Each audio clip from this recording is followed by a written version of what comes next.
السلام عليكم البنات ومرحبا بكم معايا اليوم في فيديو جديد. اليوم جيت بغيت نشارك معكم هكا واحد الوصفه اللي فعاله ضد السعال او الكحه، المهم البرد بصفه عامه. انا جيت بغيت نصايبها هكا لوليداتي وقلت علاش لا ما نشاركهاش معكم تستافدوا معايا. ندوزو للمكونات.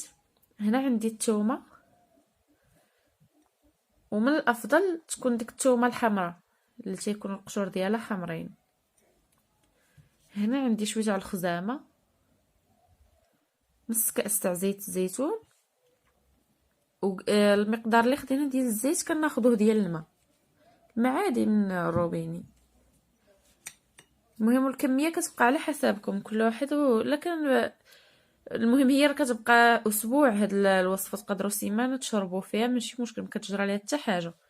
دابا ندوزو لطريقه التحضير. هنا غناخذ واحد الكسروله، المهم هذه انا مخليها خصيصا كنوجد فيها هاد الوصفه.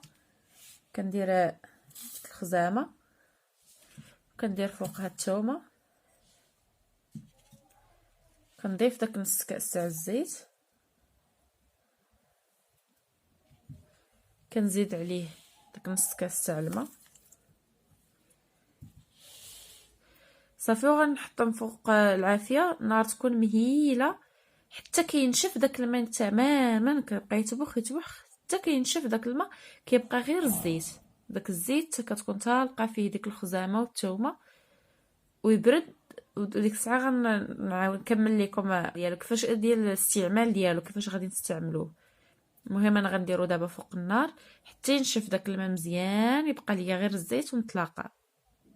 هانتوما البنات الوصفه ديالي من بعد ما بدات كتطبخ كتولي على هذا الشكل. غادي نخليها دابا حتى ينشف هذاك الماء مزيان، يبقى غير الزيت، وغادي نصفيه ونشرح لكم كيفاش تستعملوها. انا رجعت لكم البنات من بعد ما غلى مزيان هذاك الزيت مع الماء، كيتبخر هذاك الماء، كيبقى غير الزيت. هانتوما انا خديته صفيته على هذا الشكل نتوما كيف ما كتشوفوا.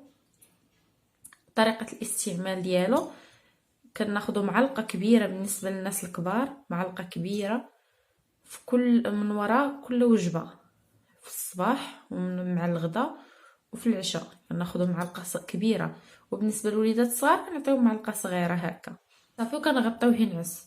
ما تعطيوه ليهم حتى يرضع التيلاد صافي يكون راضع. كتعطيوه معلقه مهيبه ان شاء الله ربي غيجيب الشفاء. انا هي اللي نافعاني مع وليداتي، تندير لهم ديما من الليل كندير لهم هاد العمليه. واحد الوليدات واخا يكونوا زعما شويه 5 سنين 6 سنين، والله العظيم لا زوينه. راكم عارفين المنافع ديال الخزامه والثومه والزيت الزيتون، هادو كلهم حوايج طبيعيين وصحيين.